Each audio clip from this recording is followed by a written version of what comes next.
Good morning and welcome back to the Extra Point here on ESPN 1600. I'm your host, Roland Rainey, and as always, I'm joined with my fellow colleagues, Robert Parker out of New Jersey, Jeremy Coleman out of Indiana, and Justice Gordon out of the great state of New York.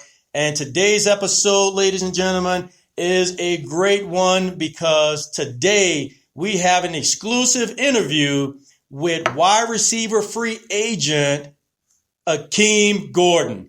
Akeem, welcome to the Extra Point. How are we doing today? I'm fine, and you? Thanks for asking.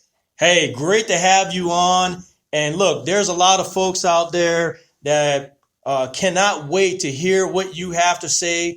I know there's some teams out there looking at you, but before we jump into any of that, let me kind of give the audience a sense of who you are. So we have here today Akeem Gordon, who's from Harvey, Illinois, went to Rich Central High School, graduated from East Central University, was an all-conference academic honor selectee, graduated with a degree in mass communication. I mean, the guy has done it all, and he put up some great numbers while at East Central. And, of course, right now, he is a wide receiver free agent looking for a team to fit in with. So once again, everyone wants to hear from you, Akeem. But before everyone can hear from you, I got a couple of questions. I know that you were a top prospect in the Midwest and you participated in the Core 6 showcase. So can you tell the audience, what was that experience like being a top prospect and being in an environment where you got to showcase your talents? No, it was great. Really just taking on a role as being a leader at my high school and really accomplishing things that I never thought I'd accomplish. I was committed to Austin Peay University out of high school, so getting that offer and really committing was kind of big to me and monumental to my family. Man, that is great to hear. Once again, the fact that you actually took that challenge on and here you are seeking the NFL. This is absolutely phenomenal. Now, I guess, we're in a very unique environment right now, Akeem. We're in a very restrictive COVID environment. But yet I know that you are posting video after video after video, grinding away and continuing your workout. How have you been able to do that in this COVID environment? Like you said, COVID is kind of a challenging thing to, go through. And like I said, it's another, adversity that we have to face all as human beings. But really just getting after it every day, really just trying to be an example for my family and really my son. Really want him to see at a young age that his father hasn't stopped the grind and he's continuing to go every day. Man, that is great. Once again, one of the biggest things that, that you just mentioned is having your son witness your hard work. And I think that is so critical as a father figure to make sure that they understand what the standard for work ethic really is. And the fact that you're doing that, especially in this COVID environment, you're following all the right procedures. You're making sure that you're social distancing, but at the same time, you are steadily grinding to keep that well-oiled machine of a body of yours healthy. And anybody out there, I tell you what, you need to go watch some of this guy's videos. He has insane workouts and he is on it. I tell you what, look, that day is far past me. There's no way I can keep up with Akeem right now. But it's so impressive, the type of workout that you're putting in. Thank you. I really appreciate it. Thank you. Yeah, I'm going to go ahead and dive in, Akeem. We got you on the show. Thanks for coming on. I just want to jump into it. When it comes to the route tree, you being a receiver, what is one of your favorite routes off the route tree that you like to run from an exit and no perspective? That's a tough one. Really, I don't have a favorite route. I feel like I can run every route with a different variation of, releases and really stemming and everything that you want to see in a receiver. I feel like, if you want to be technical, really I love seeing a press, really just being creative and showing my art at the line, not to take it too long, but really just get into the route and transition and smooth. I feel like really I like comebacks as well. It's really a time though I can just show my straight line speed and stop on the dime and really give them nickels. So the comeback, the post, and Diggs as well.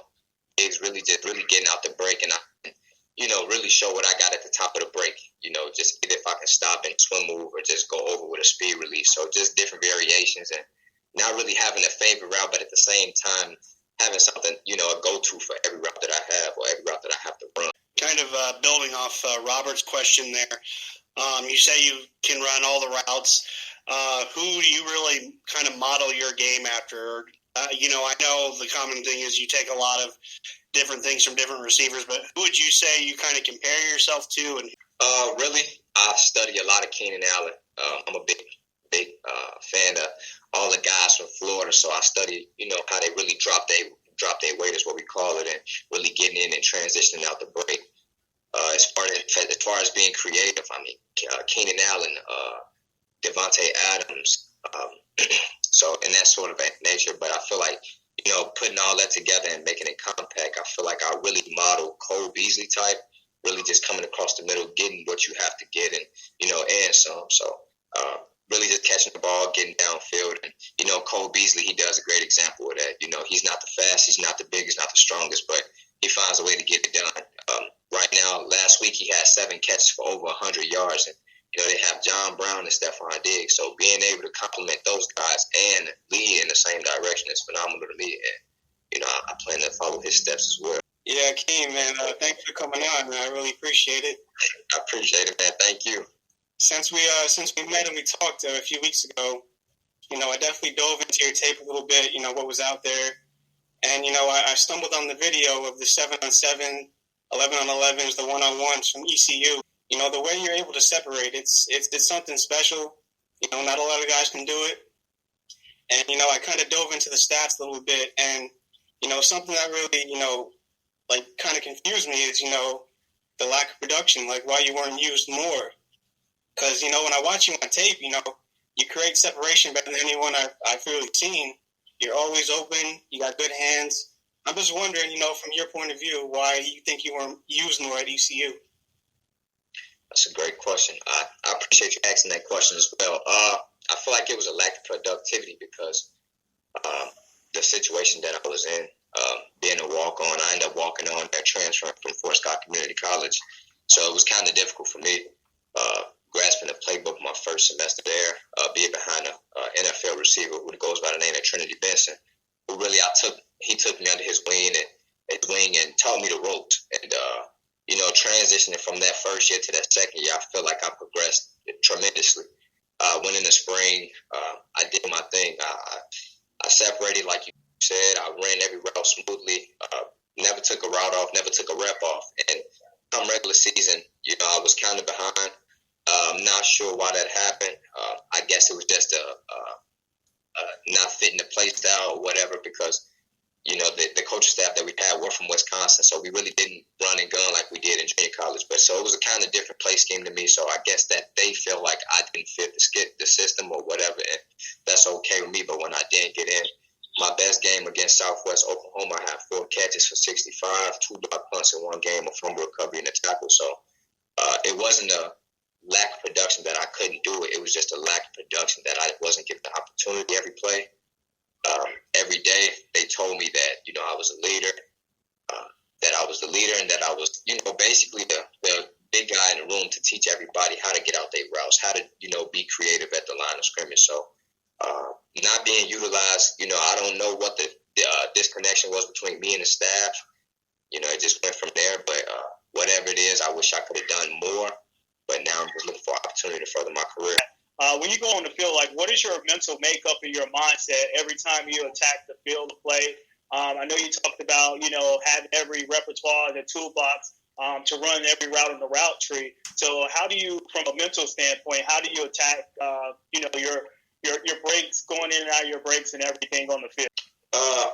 Really just, kind of going over it every day, kind of being repetition. Like I know that, if I'm running a 12-yard curl, 12 back to 10, it's going to be my 4th outside step. So any route coming back toward the quarterback could be my 4th outside step or outside step in general. Any routes away from the quarterback would be my inside step. So really just kind of going over it every day and just trying to make sure that it becomes muscle memory and second nature. Really just, like you said, it's just a mental mindset, and my mindset is do right and kill everything. Really, I don't see no competition when it's in front of my face. I'm really just trying to do this for my family, and if you work out and you train with personal trainers or whatever, you got to trust your training, and if you don't, then you don't trust yourself. So really just having that confidence that, not necessarily an ego, but really just going in there and really trying to get the job done. So, Akeem, one of the things I have on my mind here, and this is for any head coach, general manager, or any fan of the Extra Point that is listening in right now, when we tend to talk about what you can do as a player on the field, a lot of folks look at players and want to know a bit about your character and what your background is about. And after speaking with you, you have a phenomenal story to tell. And I really would like for you to share that with our audience, because I think one of the underlining messages from your story is that no matter the circumstance, as long as you stay focused, put in the hard work, establish that standard for yourself, anything could be accomplished. I know that your upbringing was a tough one. Can you share that a little bit with our audience?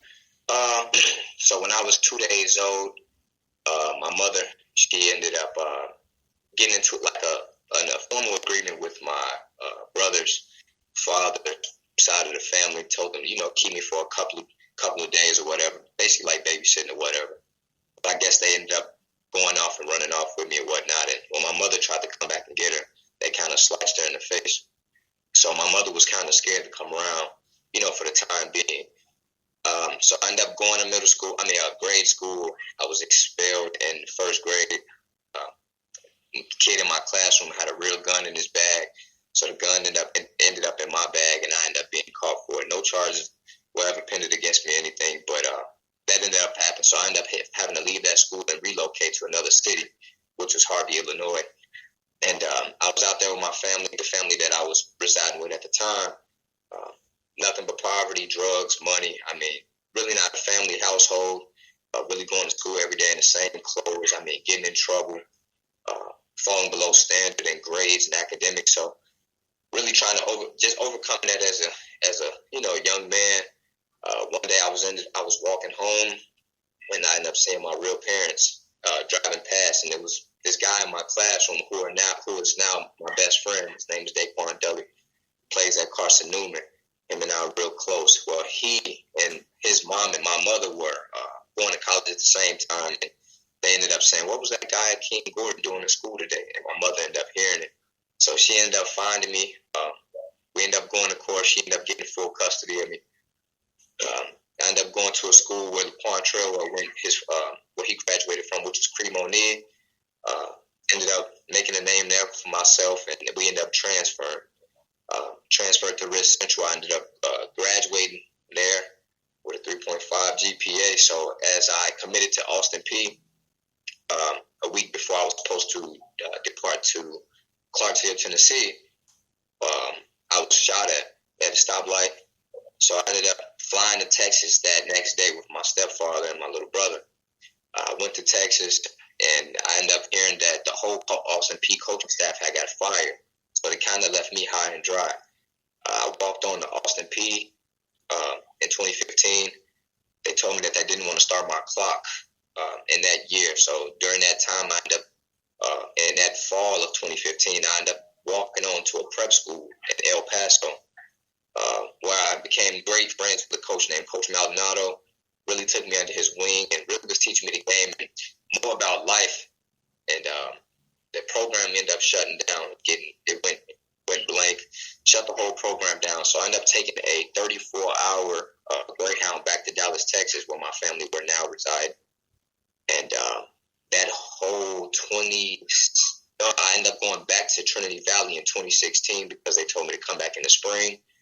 I ended up getting a starting job at corner. At the time, I played corner. 2 weeks before the first game, I ended up getting cut because they said that they didn't have the funds to put me on scholarship, nor did I have the money to, help myself financially. So I ended up sitting out that fall of 2017. I ended up going to Fort Scott Community College, and it was a tough one. I ended up meeting a guy named Jordan Bush, who is like my mentor to this day, trainer. I mean, big brother, you name it. Well, he ended up taking me under his wing, and I played at Fort Scott. I put up some okay numbers there. We were deep, but I did my job on special teams, and ended up going there, and I went to Missouri Southern where the whole coaching staff got fired again, and my best friend said that he was going to commit to, what was his name, East Central as well. Troublesome guy, ended up getting in a lot of trouble, so I was really trying to keep him by my side. So we both went to East Central University at the same time. Thank you for sharing that story. Very inspiring. And for anyone listening in, for you head coaches out there, for you general managers, for you owners, this is the character of a person you want on your squad.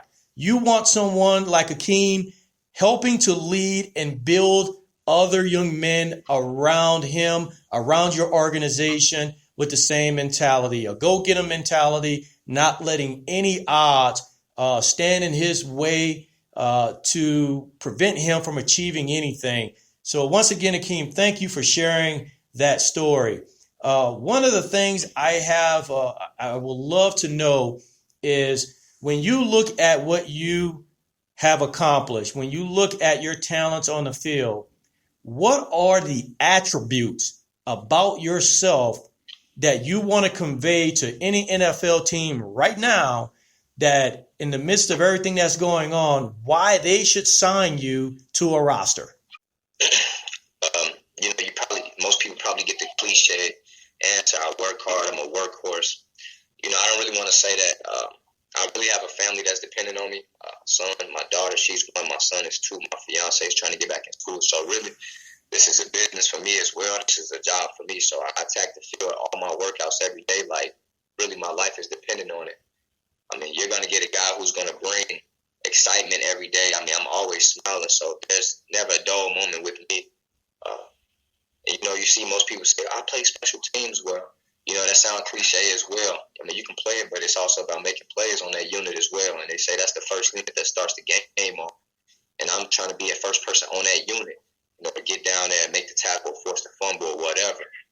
And really just doing that, I mean, routes you can kiss that goodbye if you can't really do anything else, because it's about capitalizing on every other unit. I feel like I come off the edge blocking the punts, I'll block the field goal, and if they need me to hold the ball, I'll do that too. And I tell most people that I hit up or that I try to contact or whatever, I'll sweep the floor for you. I just need a chance. And they probably get a lot of people like that asking for opportunities, but I really feel like if I get in front of someone, I'm gonna wow someone simply because I'm creative, I'm technical sound. I'm humble, and I really got a lot to show for it as far as, my family and the situations that I've overcome, and really just trying to lead the people that surround me. A lot of people from my city really didn't get to make it this far, and it's a lot of my friends that's gone in different paths, and I've lost 2 of my brothers this year, so accomplishing this would be monumental to me and those people as well, and really just trying to set the standard. And even if I get to work out, and I still be able to tell my kids, look, I accomplished what I wanted to accomplish. I did what I wanted to do, and you really can do it too if you really put your mind to it, and sky's the limit. Hey, Akeem, thank you for that rundown, my friend, because what you just hit here, and for everyone listening in to the Extra Point this morning, I really hope that you really tuned in to what this young man has to say. He has the right mindset. If you watch his videos online, he has the body, he's in shape, he is ready to go. So, hey, once again, to you head coaches and general managers and owners out there, Akeem Gordon is a guy you need to have on your radar, and you need to be looking at putting him on a roster because he's going to bring nothing but goodness to your organization. Hey, before we wrap this session up, I want to kick this back out to my colleagues for any last questions. Yeah, Akeem, I know you talked about Cole Beasley earlier being one of the guys you kind of look at. One of the routes that's kind of, popular in the NFL right now is that whip route. So can you go through the whip route with us and go through the whip route with our audience from a wide receiver perspective? Okay, I love that. Like the other Mr. Gordon number one was saying, if you look at my the one-on-one clips I put on from my YouTube link, came into motion. The guy, he came into motion with me, and he was kind of playing like a soft press that was in the red zone. In the goal line. So, DBs are taught not to put their feet in the goal line. Well, I know just running a route, he'd easily be able to just follow my upfield hip and just break on it. So I gave him a little skip. Sold it with my fake and sold my eyes as well, so he can think that I'm coming full speed across the field. And like I said, I stopped on a dime and give him nickels, going back the other way. So, and I know it's a 7-on-7 clip, 1-on-1 clip, whatnot, but I feel like, those clips, those routes, I was able to take advantage of during game time situations because, one, those routes weren't in the plays that we were running at the time. And I feel like routes like that I can capitalize on. You say Cole Beasley, Adam Thielen, you name it. Those guys are, selling those routes with their eyes and really just, getting vertical with the route or really just coming out their brace. And I feel like I can do a tremendous job of doing that and really just using my hands and my eyes and just selling everything. I just need the opportunity. Hey, Akeem, thank you for joining us on the Extra Point. I tell you, I've interviewed a lot of folks in my time. You are a young man who has it together. And more importantly, your head is on straight despite the challenges you had to overcome. Ladies and gentlemen, Akeem Gordon, go to Twitter, go to LinkedIn, go to Facebook, find this young man, look at his videos. He is the truth. Check him out. Thank you for joining us, Akeem. Thank you. Thank you for having me on the show. You all have a blessed one. Ladies and gentlemen, that was Akeem Gordon, wide receiver free agent, joining us here on the Extra Point. And I tell you, very impressive young man, and I wish him all the best. Let's go ahead and switch this over to a conversation that some of my colleagues have been having, and that is, who is the best route runner in the NFL? So let's kick this up in New York first. Justice, talk to me. Who's the best route runner in the NFL right now? Well, if we're talking about the best route runner, I think it's Stephon Diggs. Every time I watch this guy, he does a great job, understanding leverage and coverage. Like Akeem does, he uses his eyes, his shoulders to sell the fakes. He's great at creating separation. He's great at deception. He's a complete wide receiver. I don't know why he couldn't make it work in Minnesota, but the Buffalo Bills, they got a good one. He's probably the best route runner to me. But a second one would be Keenan Allen. Keenan Allen, he's a star wide receiver. He's not that top 5, top 7 wide receiver, but when it comes to route running, he knows how to do it. But if we're talking about the best, I got to go with Stephon Diggs. All right, we got Stephon Diggs on the board here. Robert, who's the best route runner? Go ahead and tell me something out of New Jersey. I'm going to have to go to Green Bay with this one, Roland. I'm going to go with Devontae Adams. And I know he has one of the most accurate quarterbacks in the history of the game, and Aaron Rodgers throwing to him. But one thing about Devontae Adams, just like Justin said about Stephon Diggs, he knows how to create separation with his route run abilities. He knows how to sink his hips and getting in and out of his breaks. And he can beat you vertical, and he can beat you in the short game. So I think Devontae Adams is definitely, up there, top 3, top 2 route runners in the NFL that we have. Jeremy, talk to me here. Give me the best route runner. Well, I definitely have to say one of the best route runners in recent years, and he's finally coming off suspension and will be playing for the first time in a little bit, is Antonio Brown. Being a Steelers fan, I've really had the pleasure of watching him work at his craft religiously. What makes him so special is his body control. He just has an uncanny ability to be able to sell routes and then do the exact opposite thing the defensive back is looking at. So it goes down to footwork, head fakes, stimming with the shoulder. Just everything he does it to such perfection. And I'm really looking forward to watching him get back to work this week with Tom Brady. I know he's very anxious to show the world, he still has it, since he has not played in over a year and a half of meaningful NFL football. So I'm really looking forward to seeing what he's going to do this weekend with Tom Brady. Wow, man, another great one. I'll go ahead and round this off. I've seen this young man play at LSU.